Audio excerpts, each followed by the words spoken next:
बता दूं कि 2017 में एक ट्रेलर आया मूवी का, जिसका मूवी का नाम था ग्रे स्टेट। अब इसमें क्या नया है?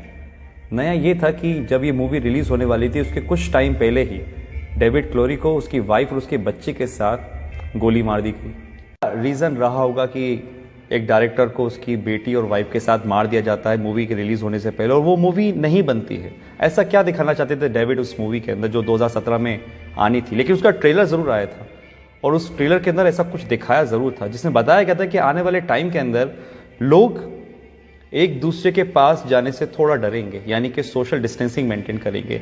लोगों को एक घर में कैद कर दिया जाएगा, यानी कि लॉकडाउन होगा। ट्रांसपोर्ट सारी चीज़ें बंद कर दी जाएंगी और कैश बिल्कुल नहीं होगा। उनके बॉडी में एक चिप इंसर्ट की जाएगी, जो जितने भी ट्रांजेक्शन्स होंगे वो सब उस चिप से होंगे। ये तो सिर्फ एक ट्रेलर था जिसमें बताया गया था। बताना तो कुछ और चाहते थे, लेकिन उससे पहले ये मूवी और वो दोनों ही खत्म हो गए। 2017 में ही बिल गेट्स ने बोला था कि एक महामारी आने वाली है जिसके लिए हमें तैयार रहना चाहिए। और ठीक 18 अक्टूबर 2019 को बिल गेट्स ने एक मीटिंग में बोला कि अब जो वॉर होगी कंट्रीज़ के बीच में वो मशीन से नहीं होगी, वायरस से होगी।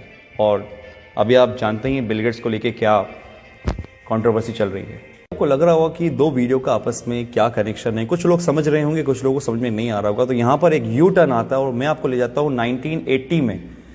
1980 के अंदर एक ऑर्गेनाइजेशन बनी जिसका मेन मकसद था इस पूरी दुनिया में एक पावर होना, यानी कि पूरी दुनिया को एक पावर चलाना।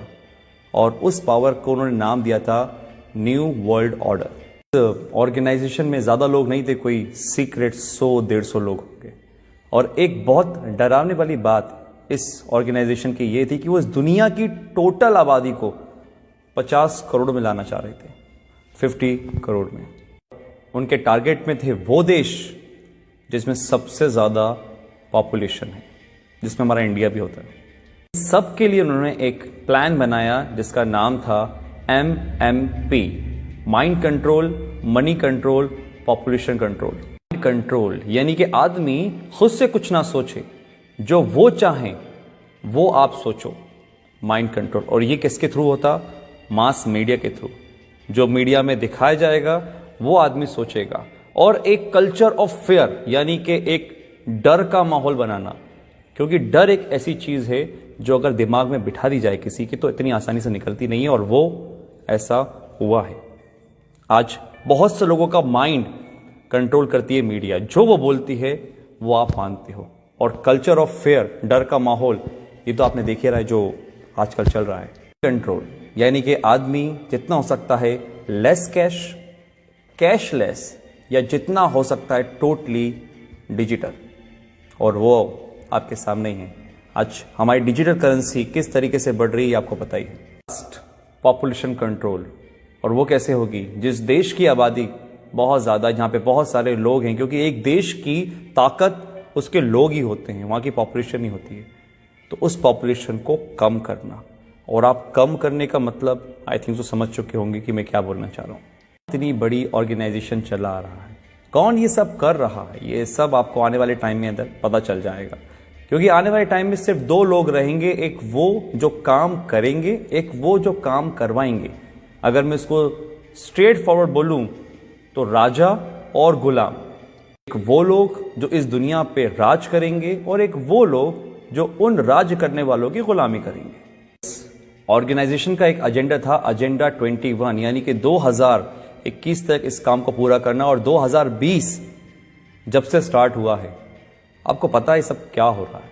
लाखों लोग हैं जो समझ पा रहे हैं इस बातों को, लेकिन करोड़ लोग हैं जो इस बातों को नहीं समझ पा रहे। एजेंडा 21, 2021 तक इन काम को पूरा करना। और अगर सीरियसली इस बातों में कुछ भी सच्चाई है तो हम बहुत बड़े खतरे में गाइस। ये वायरस आया जो कि हमारा है नहीं, किसी और देश से आया है। हम आपस में ही लड़ रहे हैं, कोई धर्म के नाम पे तो किसी काम के नाम पे। और जो इस एजेंडा का सबसे बड़ा फंडा था कि लोगों को आपस में लड़वा दो, आज हमारे घर में हम छोटी छोटी सी बातों पर विवाद कर लेते हैं। आज अगर हम घर से बाहर निकलते हैं तो हमारे घर वाले इस चीज़ के लिए प्रोटेस्ट करते हैं कि भैया घर से बाहर नहीं निकलो, बाहर जाओगे तो मर जाओगे। ये दिमाग में हमारे किसने भरा? कौन कंट्रोल कर रहा है हमारे दिमाग को? आप खुद समझदार हैं। बहुत से लोग बोलेंगे कि यार ये तो कुछ कहानी जैसी लग रही है। तो कहानी सही, क्योंकि जो अभी मौजूदा हालात हैं कोरोना से लेकर, ये भी कोई फिल्म की स्टोरी से कम नहीं है, जो बढ़िया से स्क्रिप्ट करी गई है और बहुत अच्छी तरीके से प्ले हो रही है। मैं आता हूं अपनी पुरानी वाली बात पर कि जो सुबह मेरे साथ इंसिडेंट हुआ कि एक मध्य वर्ग का आदमी जो लोअर मिडिल क्लास है, जो शायद कुछ भी काम करके काम चला रहा था, वो मांगने को नहीं तैयार है। वो 3 दिन पुरानी रोटी खा लेकर चुप कर उठाकर, लेकिन वो मुझसे पैसे लेने को तैयार नहीं था। मैंने फोर्सफुली उसको पैसे लिए थे। ये हालात है। तो एक मैसेज तो ये है कि अगर आपके आसपास कोई देखे जो हो सकता है मजबूर हो लेकिन शर्म के मारे नहीं मांग पा रहा हो, तो उसकी आप जरूर मदद करिएगा।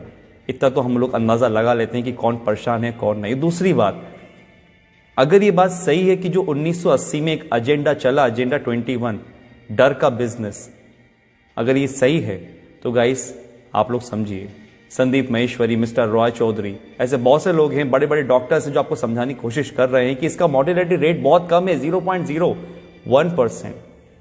1000 में से एक इंसान मर रहा है, तो फिर किस बात का इतना हाहाकार मचा हुआ है? जस्ट बिकॉज ऑफ, क्योंकि हम जो न्यूज देखते हैं वो मीडिया से आ रही है। बात वही है, हमारे दिमाग को कंट्रोल करा जा रहा है, हमारे पैसों को कंट्रोल करा जा रहा है। आज हमारे पास इतनी आजादी नहीं है कि हम खुद का काम कर सकें। किसी के कहने पे हम दुकान खोलते हैं, किसी के कहने पे हम दुकान नहीं खोलते। ये हक हमसे छीन लिया गया है, पैसा कमाने का हमसे छीन लिया गया है। हम खुद से आज कुछ नहीं कर सकते। ये कहीं वो एजेंडा 21 तो नहीं? अगर है तो आज डर छोड़िए, अपनी इम्यूनिटी पे काम करिए, दिमाग लगाइए, लॉजिक समझिए। मीडिया क्या बोलती है वो नहीं, आप ये समझिए कि दूसरे जो लोग, लाखों लोग समझ रहे हैं लॉजिकल बात को, उसको पकड़िए, ठंडे दिमाग से सोचिए और फिर फैसला कीजिए कि आपको क्या करना है।